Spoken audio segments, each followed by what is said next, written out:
Hey guys, welcome to chapter 5.3, and today we'll be learning exponential functions. So in case you know an exponential function, like an exponent is if you have like a number a raised to r. On your calculator, you would type, to do this, you would type in the whatever number is a, and then you would hit this key, the little up arrow, and then, or your calculator might have this key, in which you'd hit that instead of the little caret, and then you type in your r, which is your exponent. And so first, I think you guys already know this, but we're just going to cover real quick some laws dealing with exponents. If you have x squared and you're multiplying it by x to the third, you add the exponents. So this would be x to the fifth. Next, if you have like x squared and you raise that to the third, you multiply them, so you get x to the sixth. Let's see.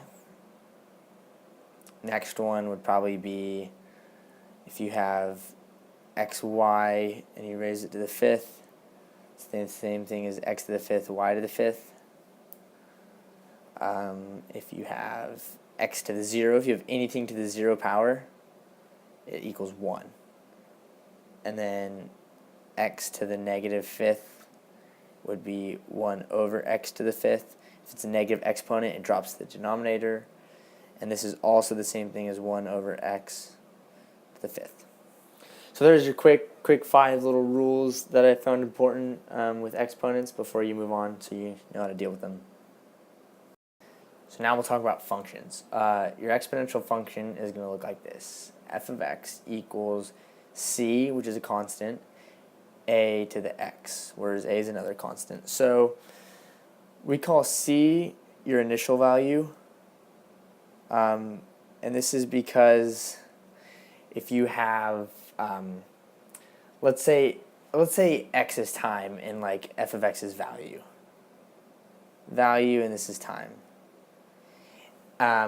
So you want to see what your value is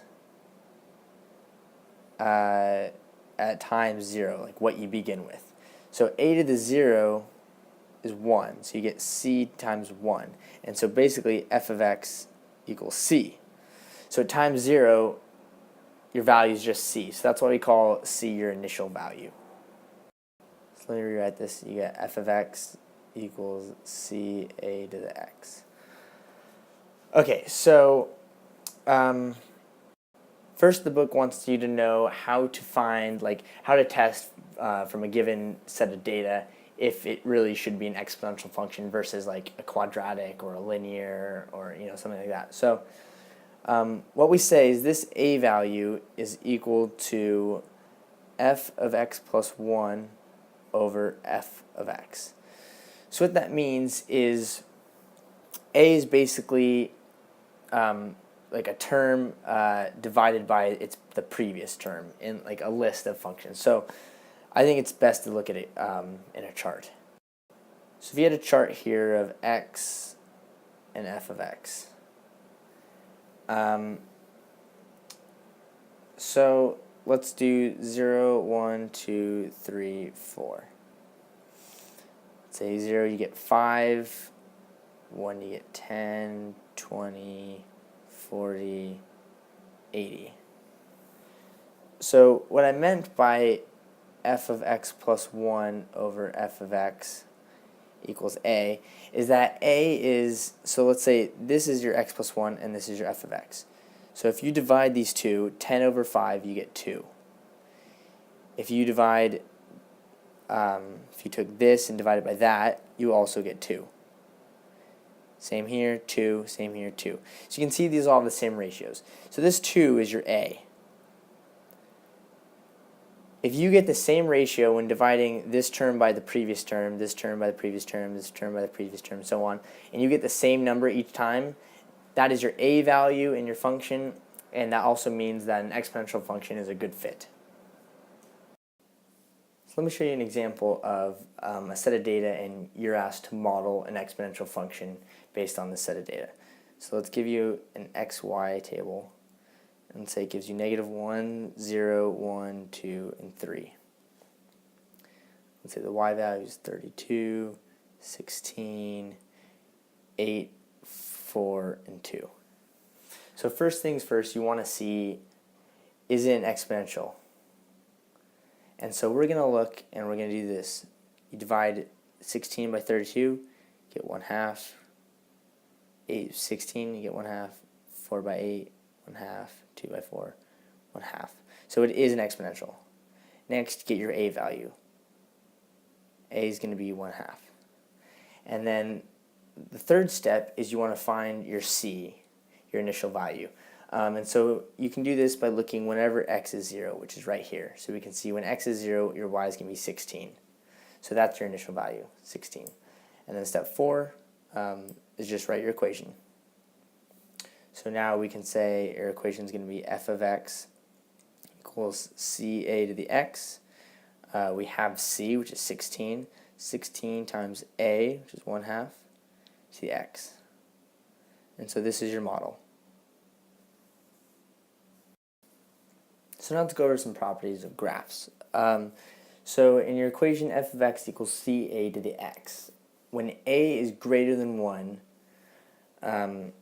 we can say that, first of all, the range is positive. It will only have positive values. Next, you can say there's no x-intercept and there's a y-intercept at 1. It'll be like right there. Third, we can say the x-axis is a horizontal asymptote and it's approaching negative infinity. So if you were to look at a graph of it, we can say that it's going to go up like this. And so you can see the x-axis here is going to be your horizontal asymptote and the function is going to go towards negative infinity. 4, we can say it is a one-to-one function. An exponential function is one-to-one, therefore it has an inverse. And 5, we can say that it is an increasing function because a is positive. There are a few things that are different when a is between 0 and 1, meaning it's like a decimal or a fraction. First of all, the horizontal asymptote is still the x-axis. However, it's approaching positive infinity instead of negative infinity. And second of all, it's going to be a decreasing function. So the most basic form of an exponential function, it's going to look something like this, where it's going to go up, it's going to approach here, and it's going to come up this way. So we're going to introduce something called e. E is one of those numbers, it's like pi, where it's just one of those numbers that becomes very useful in math. And so it'll come in handy a lot later on in calculus and stuff. And even in the next few chapters, in chapter 5, it becomes very useful. So E approximately equals 2.718 ... And so there is a whole way to find out what E actually means, but it's not really that important. Just know it's a useful number. If you look at a graph, let's say here we have, this is y equals 2 to the x, it's an exponential function. Here we have y equals 3 to the x, and here we have e to the x. So it's 2.7 to the x. So it's going to be a little steeper than 2, but not as steep as 3. So now we're going to go over more random stuff as pre-calc tends to do, because it doesn't really make much sense in the order. We're just going to go over some more properties that you'll need to know later on. First is a to the u equals, if a to the u equals a to the v, meaning they have the same base but different exponents, then we can say u equals v. You can just get rid of the bases. So this will become very helpful. You'll actually use this a lot. One instance is like to find zeros. So if you're getting the zeros of a function, it does become pretty useful. So let's say we have, let's say it gives us, let me do this on another page. It's kind of a long problem. So let's say we have e to the negative x squared equals e to the x squared times 1 over e to the third. So it looks pretty messy. It's telling you to find the zeros. So we're going to end up using that rule, and so you'll see how it comes in handy real quick. So the first step we're going to want to do is we're going to want to rewrite this to make it a little neater for ourselves. So we go e to the negative x squared equals e to the 2x. You can combine these, remember our properties, times, and there's another property, e to the negative 3. And so next we're going to want to combine these. We have two e's here, and that's another property. E x squared equals, what we can do is add them together. So e to the 2x minus 3. So here's your u equals v rule. They're the same base, so we can just cancel out the bases and make it negative x squared equals 2x minus 3. From there we can rewrite it as 0 equals x squared plus 2x minus 3. Get your factors of x plus 3, x minus 1 equals 0. Up a little bit, and we can see our zeros are x equals negative 3, x equals 1.